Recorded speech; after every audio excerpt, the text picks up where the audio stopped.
Kamara po sa inyo at sa inyong opisina?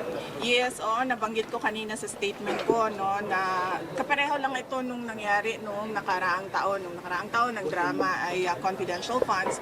Ngayon naman ngayong taon naman ito na namang sa Committee on Good Governance.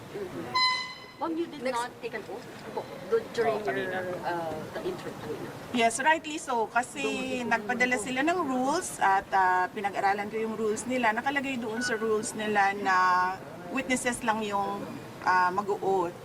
Paulit-ulit na sinabi kanina na resource person ako. So sabi ko, bakit naman ako mag-o-oath na resource person ang sinabi sa akin? Malaki po ang pinagkaiba ng witness saka resource person. Ma'am, may nabanggit kayong impeachment, ma'am. Sabi niya ma'am, prelude na to sa Oh, yeah. Very obvious. Very obvious yung kanilang ginagawa na nagpa-practice sila o anong gagawin nila para sa impeachment. Such efforts will prosper po? Hindi ko masabi yan. Hindi ko masabi yan na kung mag-prosper or hindi. Pag nandyan na, sasagutin natin, then iiwan na natin sa Congress. Ma'am, hindi po ba kayo sa mga binanggit sa privilege speech yung gagawin nilang basihan for the, sabi ninyo ay impeachment possible, ano po yung magiging tugon po ninyo doon sa mga nabanggit kanina?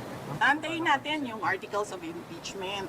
Doon tayo magbabase kung ano yung isasagot natin dahil hindi naman natin alam kung ano talaga yung final na isasulat nila. Nagte-testing sila ngayon kung ano yung gagawin nila. But how do you say, ma'am, na testing po ito for impeachment? Oo. Paano niyo po nasabi ito? Kasi nagsabi na siya kanina, diba? Determination of malfeasance, nonfeasance, misfeasance. So, ibig sabihin, merong ginawang mali. Vice, And you say, and that for you? bakit pumarap kayo sa mga congressman kahit alam nyo na kayo mismo yung iimbestigahan dito sa pagdinig? Opo, nakatanggap ako ng invitation mula sa kanila para sa pagdinig ngayong umaga na ito. At marami sa mga opisyal ng Office of the Vice President nakatanggap din ng invitation. And lahat sila, ako yung pinadala nila na authorized representative nila. Kaya nandito ako. Bakit hindi kayo nagdalawang isip na hindi lumalo? Kasi no second budget committee hearing, hindi po kayo. Para matapos na kaagad, para masabi ko na kung ano yung posisyon ko at ma-lodge na kaagad dyan na nag-attend ang Office of the Vice President. Ma'am, sakaling ipatawag ulit kayo. kayo. 700 million na budget for 2025 na pre-propose ng House. Yes sir. Kung ano man yung budget na lalabas sa GAA, yun yung gagamitin ng Office of the Vice President. Dadali po kayo sa September 23 plenary debates ng budget niyo po ng House? Hindi pa namin nagpag-usapan sa opisina kung ano yung gagawin para sa plenary debates, but we will let you know kung nandoon kami. Mag-coordinate po ba kayo kay Kong Adio? Na budget sponsor? Sumulat siya sa aming opisina at sinagot ko siya, sabi ko nagsubmit na kami lahat ng documents na kinakailangan nila at iniiwan na namin to the pleasure of Congressman Martin Romualdez ang budget. Ma'am, nung opening po nung plenary debate, sinabi po ni Martin Romualdez, ni Speaker po, na hindi daw ito tolerate ng House ang hypocrisy and Huwag daw magturo ng kamay yung mga wag daw magturo ng kamay, Mga mga daliri daliri, yung mga kamay. misuse of funds. O yan yung ginagawa nila ngayon di ba? Nagtuturo sila ng daliri nila, ilang daliri yung nandyan sa loob ngayon na ginawa ko daw. Ma'am, kung hindi kayo patatakbo ng 2028, tatakbo kayo ng 2025. Sandali sir, ang layo ng 2034. 25. Hindi ako tatakbo sa 2025 elections. Magpapahinga ako for midterm elections. Ma'am, ang nasabi pala ni Speaker is yung hindi daw rin ito tolerate ang hypocrisy and evasion. Ano pong reaction nyo doon? Pero wala naman po siyang pinangalanan. Malamang ako yon dahil tinatanong ninyo ako ngayon about sa kanyang speech at sinasabi ko kung ano yung ginagawa nila ngayon dyan sa loob, yan yung inilarawan niya sa kanyang speech. Ma'am, you requested the committee to terminate this minsan hearing. lang. Oo nga, oh. Ma'am, you requested. Thank you, Wala ma'am. naman na tayo, lunch break na. Thank you, ma'am, for accommodating us. Ma'am, you requested the committee to terminate na po itong hearing. Why? Oo, kasi yun yung posisyon ko. Nagpa-practice sila kung ano yung kakagat sa impeachment. Kahit anong gawin nila, wala talaga kaming ginawang mali sa Office of the Vice President.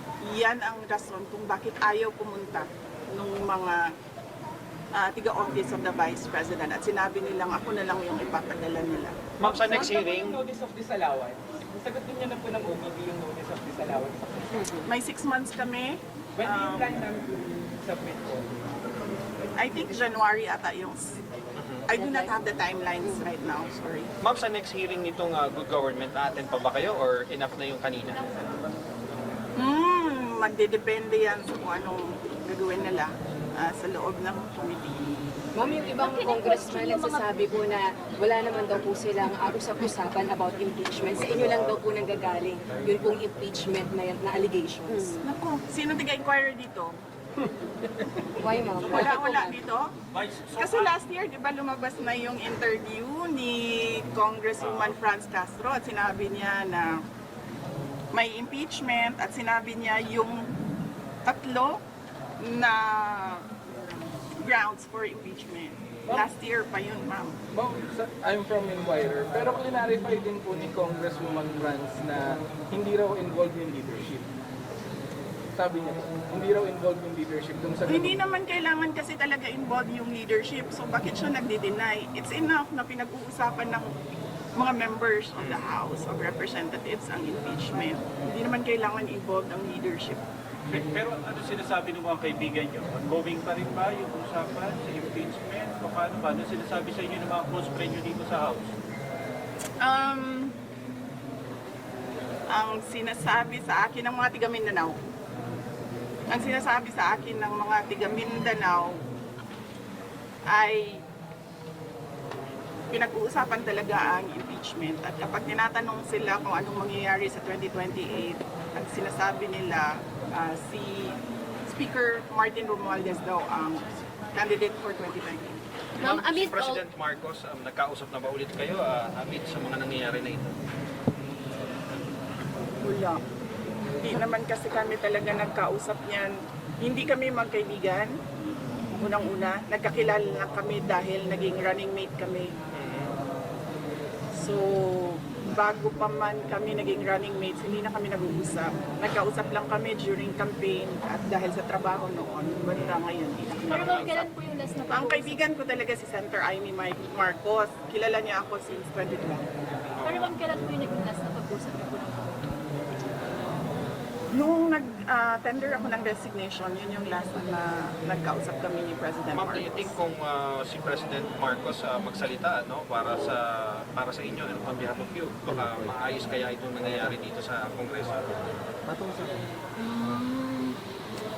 Alam nyo, kasi madami hindi nakakilala sa akin, pero mag-share ako konti ng ugali ko. Hindi ako humihingi ng tulong. Alam yan ng tatay ko, naging mayor siya, naging president siya. Hindi ako humihingi ng tulong talaga. Kaya nga kanina kung nakita ninyo, kung nakita ninyo, lumapit ako kay Congresswoman Gloria Arroyo. Sinabihan ko siya, ma'am, huwag ka na magpa-stress. Dahil dito sa ginagawa nila sa akin, kaya ko ito. Don't stress yourself about it. Yan din ang sinabi ko kay Congressman Marcoleta. Ma'am, sa gitna po ng lahat ng ito, how are you po? How do you feel about what's happening right now? And you mentioning even about the impeachment complaint or possible. Iniisip ko lang na kapartihan ng journey ko as a government official, yung lahat ng nangyayari ngayon. Ma'am, sa tingin niyo po may hand si PBBM sa nangyayari ngayon dito sa Congress? Actions against you and the Duterte family. Sa tingin niyo may hand si Pangulo? Ma'am, hindi ko sagutin yan kasi sarcastic yung sagot ko dyan. Next. So, kumusta si Presidente Duterte? Kumusta yung mga advice niyo sa inyo sa nangyayari ngayon na Bibi? Okay naman ata siya. Hindi kami nagkakausap ni former President Rodrigo Duterte. Pero sinasabihan ko lagi yung mga nakapalibot sa kanya, nasabihan siya na huwag pa-stress sa nangyayari. Tulad ng sinabi ko din kay Ma'am GMA kanina. Ma'am, may regrets pa kayo na sumama kayo sa Unity kasama si President Marcos? Medyo mahaba kasi yan eh. It needs a sit down. Sit down tayo, ma'am. Wala na, ma'am. Upo kayo. Anyways. May basihan ba yung sinasabi niya this is targeted para sa 2028, hindi kayo iboto ng mga tao? May basihan ba yun? May plano na ba kayo sa 2028, ma'am? O siya ang nagsabi. Yung Pero kayo, ma'am. sino yun? Privilege speech. Yes, yung nag-privileged speech. Siya yung nagsabi Pero kayo, ma'am? na huwag pagkatiwalaan. Yan ba yung gusto or nag-aambisyon mag-presidente? Siya yung nagsabi. Pero kayo, ma'am, wala Pero kayo ba, tatakbo ba kayo 2028? Noong 2019, tinanong ninyo ako kung tatakbo ako sa... Noong 2017, tinanong ninyo ako kung tatakbo ako sa 2019. Noong 2019, tinanong ninyo ako kung tatakbo ako sa 2022 at sinabi ko na mag-a-announce ako kung tatakbo ako or hindi January 2021. Sinabi ko magsasagot ako January 2021. Ngayon? Sa ngayon, this very minute, magsasabi ako kung tatakbo ako sa fourth quarter ng 2026. 2026. Bibi, sorry to ask this question. Nagsisisi po ba kayo hindi nyo sinunod yung payo ng tatay nyo about sa pagtakbo? Hindi nyo That is a very good question. It needs a sit down. Bibigyan kita ng pakonti ngayon. Naririnig niyo si PRD, di ba, ngayon? Nagsasabi siya, huwag ka tumakbo president. Ngayon, sinasabi niya, yan din ang sinabi niya noong 2021. Huwag ka tumakbong president. Kasi nanggaling na ako dyan, sabi niya, hindi siya madali na trabaho. Maawa ako sa iyo. He never said na run for president. Pero ma'am, never again